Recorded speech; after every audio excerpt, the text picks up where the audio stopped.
Oke, Assalamualaikum warahmatullahi wabarakatuh. Berjumpa lagi dengan saya Andi Febi Satria pada mata kuliah Inventory Management Foundation untuk mahasiswa konsentrasi Business Management semester kelima. Nah, kita sekarang akan membahas inti dari bab yang akan dibahas pada mata kuliah ini, yaitu tentang materi requirement planning, dan ini merupakan core atau hal yang benar-benar menjadi inti yang akan dibahas pada mata kuliah ini. Jadi teman-teman semua harus bisa mengaplikasikan ini dengan baik dan benar, teman-teman. Oke, kita mulai aja penjelasannya, teman-teman. Nah, jadi materi requirement planning ini adalah sebuah metode yang digunakan dalam manajemen rantai pasokan atau supply chain management untuk merencanakan dan mengendalikan kebutuhan bahan baku, komponen, dan barang jadi yang diperlukan untuk proses produksi. Jadi dia adalah gunanya untuk merencanakan dan juga mengendalikan nih kebutuhan bahan baku dalam menunjang proses produksi, teman-teman. Nah, itu yang namanya materi requirement planning, teman-teman ya. Nah, tujuannya apa nih, teman-teman? Yang pertama adalah untuk memastikan, teman-teman, ketersediaan bahan baku yang tepat pada waktu yang tepat sehingga produksi dapat berjalan dengan efisien dan tanpa ada kekurangan bahan. Nah, asas yang digunakan pada metode ini, metode materi requirement planning ini adalah just in time, teman-teman. Jadi barang dipesan, barang datang, dikonsumsi atau diproduksi, lalu habis. Jadi kita sebisa mungkin meminimalisir adanya sisa. Karena kalau ada sisa tentunya ada biaya penyimpanan yang harus dikeluarkan oleh perusahaan untuk bisa menyimpan sisanya ini. Jadi kalau bisa barang itu tepat waktu datang dan selesai dikonsumsi, setelah itu selesai. Tidak ada lagi sisa yang mengakibatkan adanya biaya penyimpanan, teman-teman. Nah, terus mengoptimalkan persediaan. Nah, MRP membantu perusahaan untuk memiliki stok bahan baku yang cukup tepat saat dibutuhkan, menghindari kekurangan bahan baku dan dapat mempengaruhi proses produksi. Terus mengurangi biaya. Tentu saja mengurangi biaya adalah bentuk dari suatu pengelolaan persediaan yang baik. Ketika memang kita menggunakan metode just in time, maka biaya penyimpanan akan otomatis berkurang, teman-teman, seperti itu ya. Nah, ini komponen utama dalam menyusun MRP, teman-teman. Pertama, kita harus bisa dulu nih meramalkan permintaan. Dari apa? Dari demand forecasting nih, teman-teman. Dari demand forecasting ya. Nah, setelah dari demand forecasting ini, kita akan membreakdown struktur produk itu lewat apa yang namanya bill of material, teman-teman. Bill of material ini akan breakdown struktur dari produk sehingga kita bakal tahu juga nih kira-kira ada berapa level dalam unit produksi dan juga berapa kebutuhan bahan baku setiap levelnya, teman-teman, seperti itu. Lalu setelah kita melakukan breakdown pada struktur produk, kita akan melakukan yang namanya penjadwalan. Penjadwalannya lewat apa? Lewat master production schedule. Jadi nanti teman-teman bisa mendapatkan berapa sih jumlah periode produksi yang tepat dan juga berapa unit yang akan diproduksi pada satu periode, teman-teman, seperti itu ya. Dan terakhir kita baru bisa melakukan perencanaan materi requirement planning, teman-teman. Nah, ini langkah-langkahnya. Seperti yang saya bilang tadi, pertama kita harus memprediksi permintaan, lalu kita membreakdown barang dengan mengidentifikasi dari bill of materialnya, teman-teman. Lalu kita membuat penjadwalan lewat master production schedule. Sudah itu kita melakukan perhitungan kebutuhan materialnya lewat MRP, materi requirement planning. Lalu kita melakukan pemesanan nih. Dan juga terakhir melakukan pemantauan dan juga pengontrolan, teman-teman. Nah, jadi ini langkah-langkah aplikatif ya dalam melakukan kegiatan MRP. Jadi setelah kita merencanakan, kita memesan dan juga terakhir adalah controlling, teman-teman. Ini merupakan bentuk suatu manajemen ya dari planning, organizing dan juga controlling, teman-teman, seperti itu ya.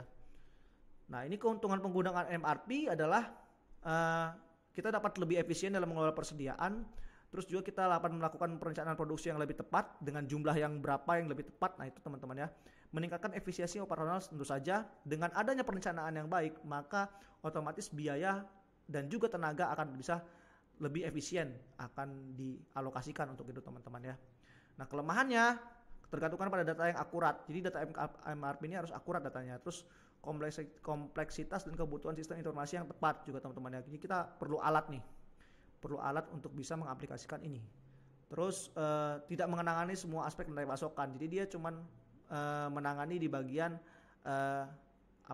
inventory-nya aja, teman-teman, seperti itu.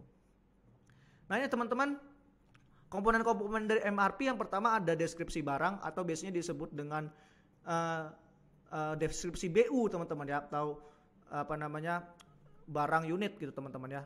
Nah, ini biasanya daftar bahan atau komponen yang diperlukan untuk membuat produk akhir. Setiap bahan memiliki nomor identifikasi, deskripsi, dan jumlah diperlukan untuk produksi.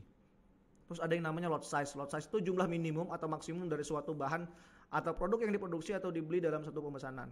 Jadi gini teman-teman, misalnya teman-teman pengen bikin sepeda, kira-kira teman-teman perlu 2 roda, maka lot size-nya itu adalah 2, karena jumlah kebutuhan roda untuk membuat satu sepeda itu adalah 2. Jadi lot size-nya nanti akan ditulis 2 teman-teman. Kurang lebih seperti itu gambarannya. Terus lead time. Lead time ini adalah waktu tunggu yang diperlukan untuk memperoleh atau memproduksi kembali suatu bahan setelah pesanan dibuat. Jadi dari pemesanan sampai misalnya barang itu datang, itu berapa sih jangka waktunya? Nah, itu dinamakan dengan lead time, teman-teman, seperti itu. Nah, ada nama tabel periode. Tabel periode ini tergantung dari kebijakan perusahaan masing-masing. Jadi misalnya teman-teman gini, dalam ini sesuai dengan master production schedule ya. Jadi misalnya dalam 1 bulan teman-teman diminta untuk bisa melakukan kegiatan produksi selama 2 kali dalam seminggu. Berarti kan ada kira-kira ada 8 periode di situ teman-teman ya. Karena ada 4 minggu dalam 1 bulan, dan dalam 1 minggu ada 2 periode. Jadi 2 dikali 4 sama dengan 8 teman-teman ya. Nah, gross requirement ini mengimplementasikan data dari berapa sih yang harus kita produksi dalam satu periode. Nah, ini biasanya digunakan dalam metode master production schedule teman-teman ya. Nah, schedule receipt dan juga on hand ini berkaitan. Jadi gini teman-teman, misalnya teman-teman punya sisa bahan baku yang udah ada di tangan teman-teman, on hand ini di tangan ya, atau di kita gitu teman-teman ya. Nah, terus kita bisa menggunakan sisa bahan bakunya ini kapan? Nah, itu tergantung dari schedule receipt-nya. Misalnya kita punya sisa ada 8 unit di gudang. Nah, terus kita pengen menurut kebijakan perusahaan, sisa ini bisa digunakan pada periode pertama produksi, maka kita tambahkan aja. Jadi sisanya 8 unit itu bisa digunakan di periode pertama produksi. Jadi schedule receipt-nya ada di periode pertama dengan jumlah 8 unit gitu teman-teman ya. Nah, terus ada namanya net requirement. Net requirement adalah jumlah yang sebenarnya dibutuhkan untuk produksi. Jadi ini berkaitan dengan penjadwalan produksi juga ya. Jadi berapa yang benar-benar harus diperlukan untuk melakukan produksi itu berapa sih bahan bakunya, dan juga dimulai dari periode berapa. Itu bisa nilai red requirement teman-teman ya. Nah, plan order receipt ini sama, jadwal perkiraan atau rencana waktu kapan pesanan di pembelian produksi akan tiba atau tersedia untuk digunakan dalam produksi. Plan order receipt jumlahnya biasanya sama dengan jumlah dari net requirement teman-teman ya. Nah, plan order release ini adalah secara spesifik diambil oleh sistem perencanaan persediaan untuk memulai proses pembelian atau produksi bahan baku komponen. Jadi gini teman-teman ya, plan order release ini kan kita udah tahu nih jadwal dari net requirement ataupun plan order receipt-nya teman-teman kan. Logikanya kalau kita pengen melakukan kegiatan produksi hari ini, kita kan harus memesan bahan baku itu kan dari jauh-jauh hari. Kan nggak mungkin juga kan misalnya kita pengen produksi hari ini kita langsung bahan bakunya langsung tersedia. Itu kan sangat jarang sekali. Mungkin kita harus memesan dulu di beberapa hari sebelumnya.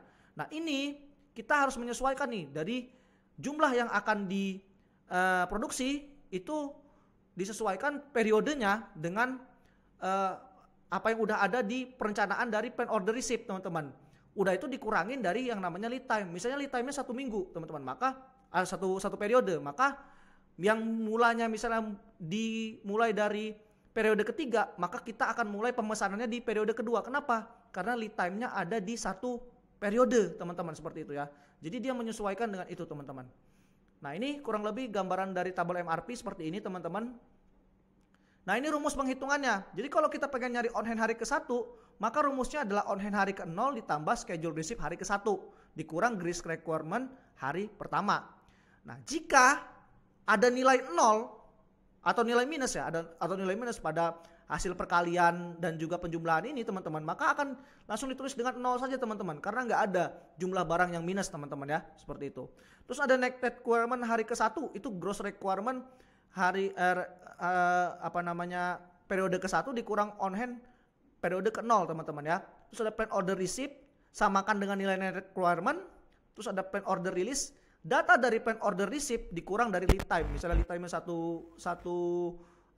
satu periode, maka digeser 1 periode aja teman-teman, seperti itu ya.